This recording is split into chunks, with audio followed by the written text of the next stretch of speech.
Major funding for KPBS Evening Edition has been made possible in part by Bill Howe Family of Companies, providing San Diego with plumbing, heating and air, restoration, flood and remodeling services for over 40 years.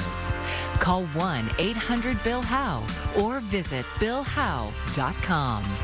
And by the Conrad Prebys Foundation, Darlene Marco Shiley, and by the following.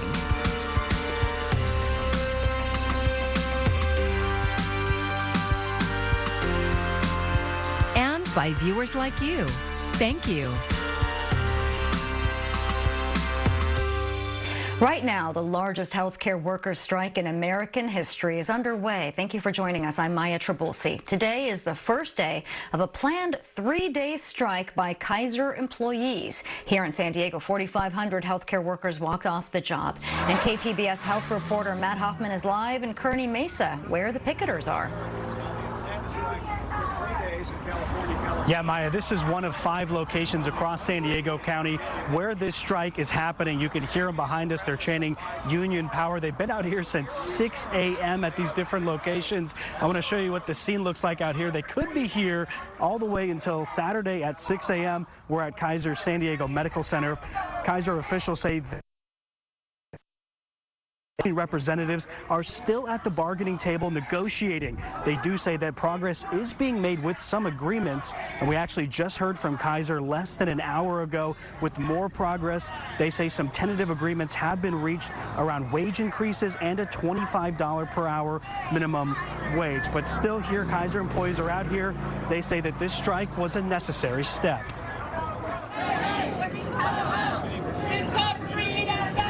Hundreds turned out for the strike across the county. Increasing staffing and retaining existing employees are 2 of the union's top priorities. We definitely want more staffing. We want a pay raise, especially with today's inflation, and just a better future for our children and patients. I've been working at Kaiser for 25 years, and I'm proud of my work. You know, I work in the ER with a lot of great people, and I love my job. And I want Kaiser to appreciate all of us, you know? Times are tough. The economy is tough for us. So it's time for them to step up like everyone else is stepping up to. Those striking include licensed vocational nurses, certified nursing assistants, x-ray technicians, and respiratory therapists, among others. There's also other local unions who are supporting the healthcare workers. I hope they hear us, you know. I hope they do something. I hope they come to an agreement so we can go back and take care of our patients. The local Kaiser union says 99% of its members voted to strike. Workers do not get paid by Kaiser when they're on the picket line, though some unions do have small strike funds to try and help members. The point is, people nowadays live paycheck to paycheck. So it's a sacrifice that we have to do this in order to get what we want. So, but it wasn't an easy decision, but we have to do it. You see, the important is when we don't do this, Kaiser doesn't want to listen exactly what we go through. Now, Kaiser says that they've been catching up on delayed care due to the pandemic and that there's fewer people to carry the workload. But they say that they're fully staffed in compliance with some state requirements. Now, these protesters will be out here till 6 p.m. We are not able to go on site of Kaiser property and speak with any patients, but we do want to note that during this strike, all 3 of Kaiser's hospitals will remain open, and that includes their emergency rooms. And in terms of people getting care, we know that there's thousands of people that have Kaiser and their members. Bottom line, Kaiser says, look, if you are not getting something from them that says your appointment is canceled, it is still on. Now, these people are out here today till 6 p.m. They're going to be back out here tomorrow, maybe Friday, and maybe even again Saturday morning. That's if a deal cannot be reached. Here in Kearney Mesa, Matt Hoffman, KPBS News.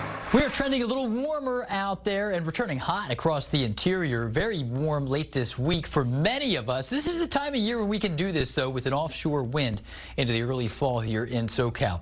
We're looking at a low around 50 at Mount Laguna, but 60 in El Cajon, 61 into San Diego. And looking at the big picture, this ridge is building over the next few days. So temperatures 10 to 20 degrees above the historical averages inland, and some areas may dabble near record highs. We'll have the full forecast in just a bit. The U.S. House of Representatives is in uncharted territory, and work can't get done until a new speaker is elected. And what does that mean for Americans? Well, Karen Kaiser is in Washington with the latest.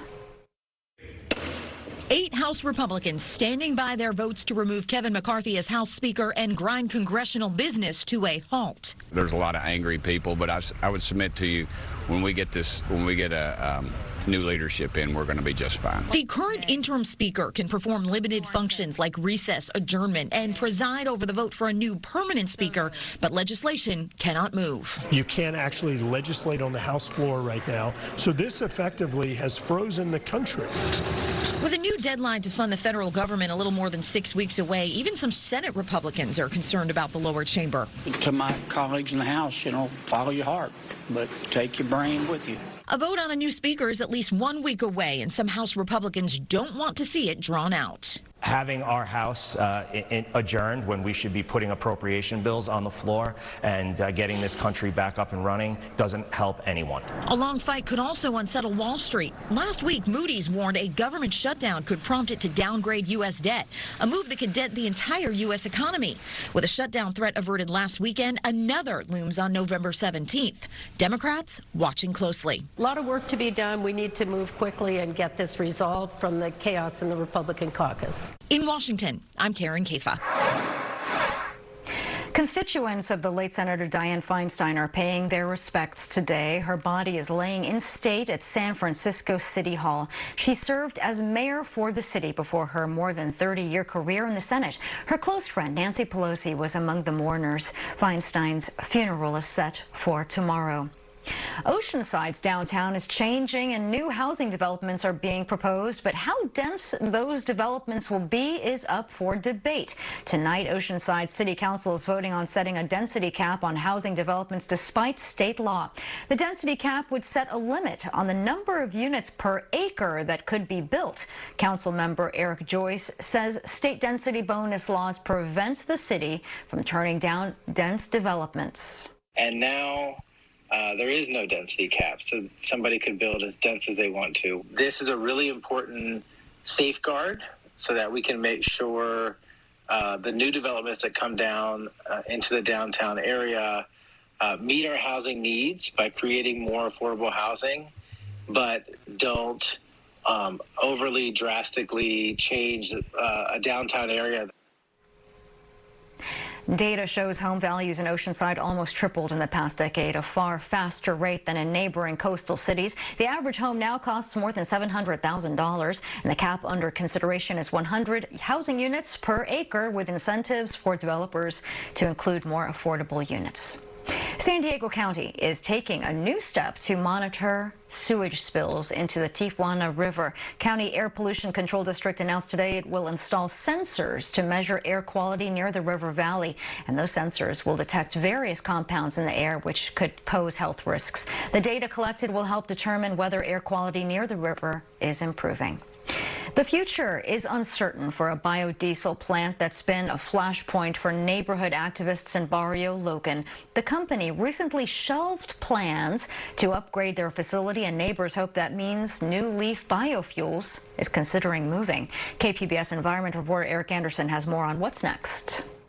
The conflict flared up when the Barrio Logan company moved their oil processing operation into a building near Sicard Street.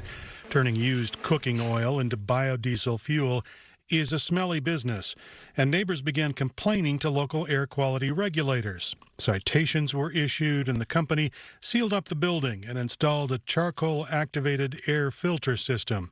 Last December, New Leaf's Chris White showed off the expensive new system to regulators a day after it was installed. So this is just exactly as it looked yesterday afternoon. With everything connected and in its proper place. You'll notice that this at the top, there's another ring on the carbon vessels, which is the increase in volume.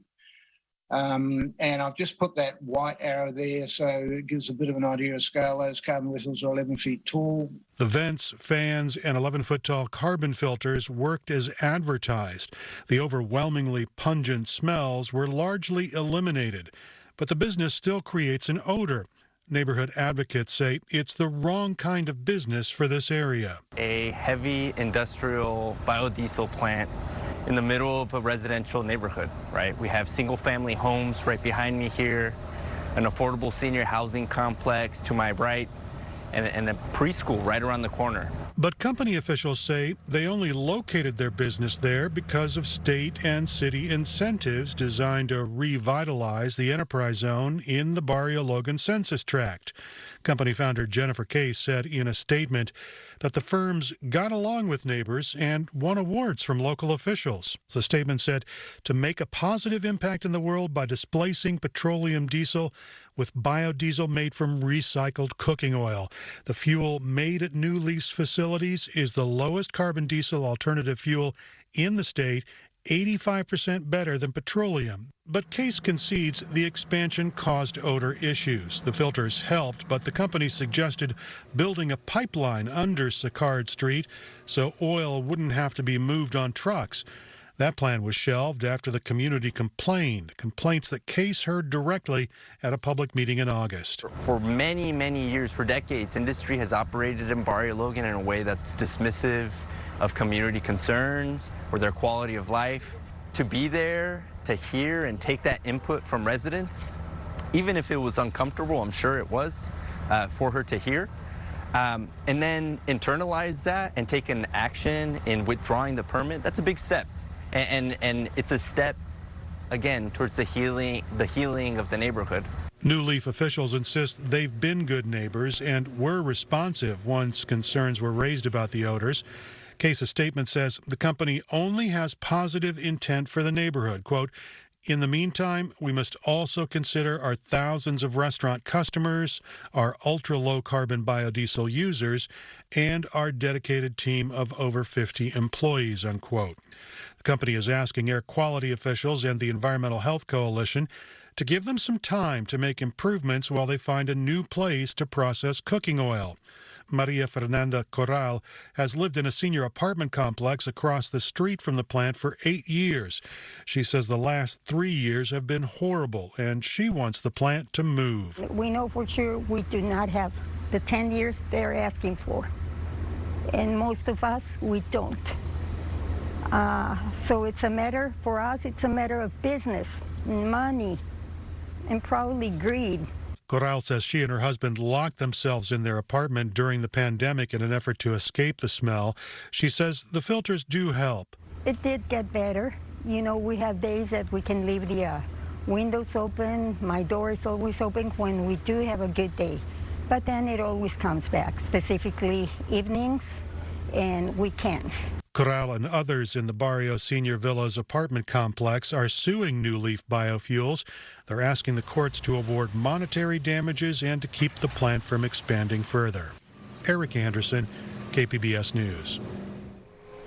Some Southwestern college students are celebrating their graduation tonight, but the students we talked to today have a unique perspective on their accomplishment. They achieved it from prison. KPBS education reporter M.G. Perez has more from Donovan State Prison in Otay Mesa. In the excitement of the moment, these students are checking their caps and gowns and their smiles, preparing for the pomp and circumstance that is especially reserved for them.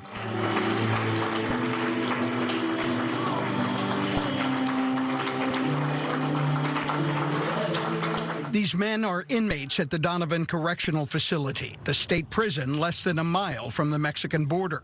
Some of them have been incarcerated for a few years, others have been behind bars for what seems like a lifetime. All of them chose to better themselves. I'm getting an associate's degree in sociology today. 52-year-old Joe Hernandez has been in prison since he was 21. I was an addicted drug addict. I became a gang member. and I ended up getting arrested in 1993 on my case and for murder. He was convicted of murdering another gang member in East Los Angeles and is now serving a life sentence without the possibility of parole. Since then, he got clean and sober and completed a high school diploma, followed by a spiritual awakening that inspired him to enroll in Southwestern College's classes here at the prison. I love people. I have an honor and respect for humanity. I value everybody equally, and I'm definitely on a path today just to want to show people that change is possible. This diploma we are receiving today is not just a piece of paper.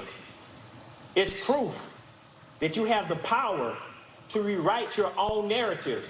Funding from the California Department of Corrections and Rehabilitation for education programs also allows inmates to get their GED, along with other advanced degrees. This story is more than just about the academic education of these inmates. Some of them will never see the outside of a prison again. But there is freedom in the lessons they learn. That's by design, according to the California Community College's deputy chancellor, who attends as many of these graduation ceremonies as possible. Education is about liberation, and whether you are in a facility inside or outside, it is about liberating your mind. That is what puts the R in rehabilitation. It's also what keeps the love and the legacy of these men alive for their families, like Joe Hernandez's mother and sister, who drove from Las Vegas for this moment. Look what he's done, you know, and I wouldn't have thought he could have done all this, and he's done everything that you can imagine, being behind bars. Pomp and circumstance and pride, with the promise of a second chance for a new life. MG Perez, KPBS News. Another $9 billion in student loan debt has been forgiven just days after payments resumed. After an audit, the White House was able to use existing debt relief programs to help 125,000 borrowers. The administration says since President Biden has been in office, it has canceled $127 billion of debt for over 3.5 million borrowers. And as mortgage rates remain high, a nonprofit group here in California aims to help first-time home buyers reach that milestone and then stay there. Michelle Bounder reports from Sacramento. When new development arises, oftentimes neighbors are pushed out. While UC Davis expands its Sacramento campus and the area around it with a development called Aggie Square, the nonprofit Culture is helping people stay put. We've been tasked, and the city is helping us do that with making sure the people in the community can stay in the community and reap the benefits of that investment. Ashley Garner is the director of the new Culture Keeper home ownership program. Like we discussed, building that equity, paying your mortgage over time increases that equity. So making your payments on time. People work in this community, they lived here for 30 years, and they still have not owned a piece of anything in their own community. So we really want to change that in Sacramento right now. The nonprofit received a $500,000 grant from the city to help this group of 25 Black and Indigenous people of color get on their financial feet and buy a home. When it's not your own home, it's like, it's different. Today is the first day of their 8-week education and path to home ownership. I want to purchase a home to start building generational wealth for my family. One student is 39-year-old Denisha Bland. I was very nervous because I was like, my credit, there's no way they're going to pick me. But she got over her shame of her low credit score and walked through the door, determined to put her renting days behind her. To me, home ownership means stability. Stability and generational wealth. Just being able to be stable and not, always have that fear in the back of your mind that if my homeowners sell this home, I'll have to pack up and move. I want people to know credit is fixable. It doesn't determine your whole life, and that's what our coaches are here to teach them. The program teaches the future homeowners about financial security, budgets, how to choose a realtor. And with all this information and a $15,000 forgivable loan and a $2,500 flex payment, organizers say the students will be able to buy a home in 5 months. I'm ready. And I know in 5 months I'll be ready to buy a home. Michelle Bandor with that report. The program will celebrate the students with a graduation ceremony in December. As we saw earlier this year, bluff erosion from climate change is causing disruption in our rail infrastructure. Caltrans recently awarded the North County Transit District more than $600,000 for a climate resilience study. NCTD says the grant will fund analysis of traffic infrastructure across its more than 1,000 square mile service area. The agency's chief planning officer says the purpose is to identify and assess climate change risks. So that would mean all of our assets, all of our facilities, and what potential impacts might be of changing climates, and then also to help us develop strategies to mitigate those impacts and ensure long-term resilience. Earlier this year, rail services were disrupted for several weeks following a landslide in South Orange County.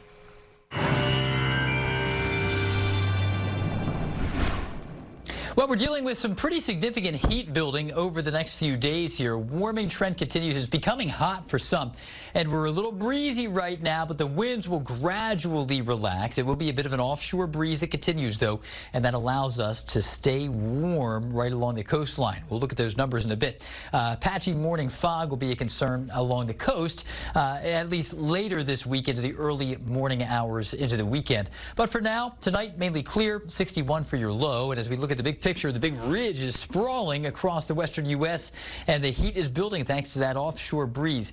A few areas north of Los Angeles may get within 2, 3, 4 degrees of record highs for the calendar day this Friday into Saturday, but most likely we'll stay a little shy of record territory here from Los Angeles southward into San Diego. Futurecast doesn't show much action right now for the next 24 hours. We're going to stay bright and dry, but look at the heat here. 95 in Escondido, 83 into San Diego into Thursday afternoon, 97 into Borrego Springs, and 66 for your high up in the mountains at Mount Laguna.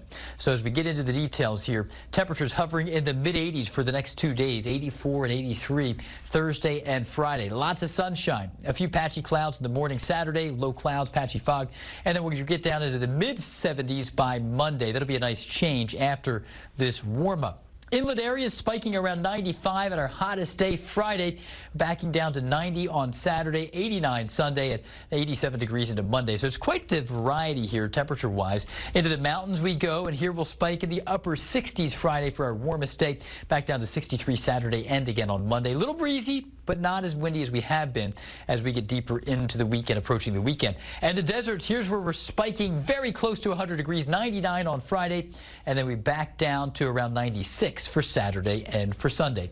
For KPBS, I'm AccuWeather meteorologist Jeff Cornish. And we have an update to our top story tonight, the Kaiser healthcare workers strike happening across the country and here in San Diego. Let's get back out to KPBS health reporter Matt Hoffman. Matt, you just received some new information. Tell us about it. Yeah, Maya, we did. Now, negotiations are very much still active at this point on both sides, from Kaiser and the coalition of unions.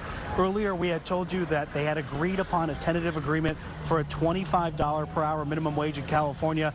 Well, Kaiser's just putting out a statement that they accidentally put that out. They're putting out a new statement, a correction, saying that actually they have tentatively agreed to $23 an hour in California. So definitely a difference there, too. But, you know, these things could happen when you have these real-time negotiations. And these negotiations are just going to keep continuing. They've been going on since April, and the only way for these strikers to leave, that's before Saturday morning, is to get a tentative deal. So we'll definitely keep an eye on it. But again, tentative agreement, Kaiser says, for $23 an hour, not for $25 an hour, Maya.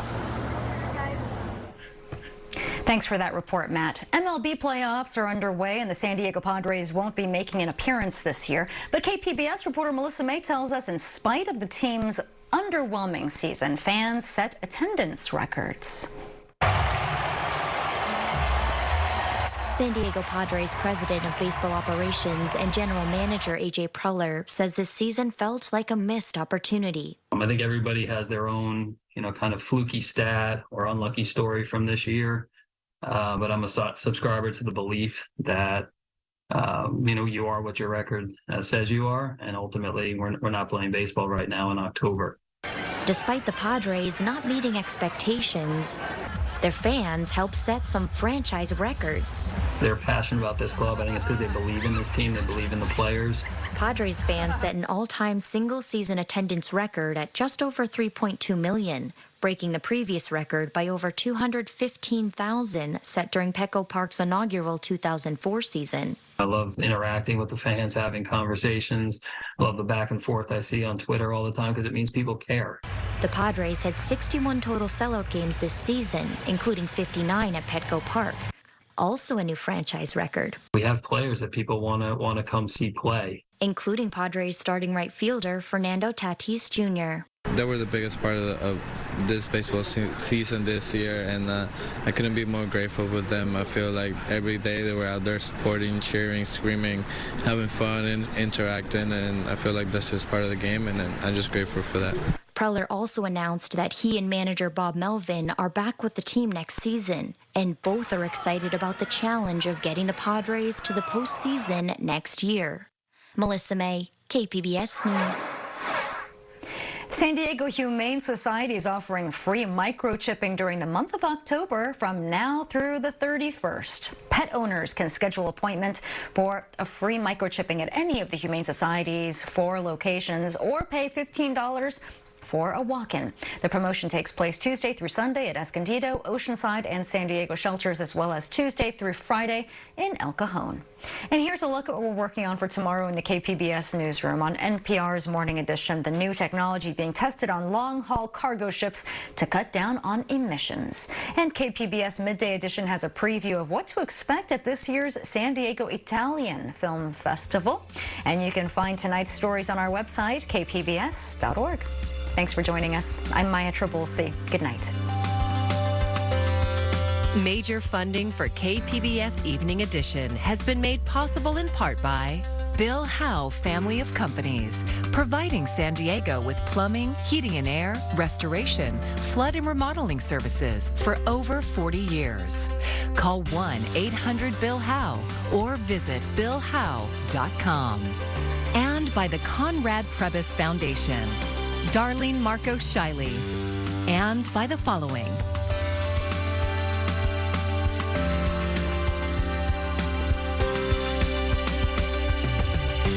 And by viewers like you. Thank you.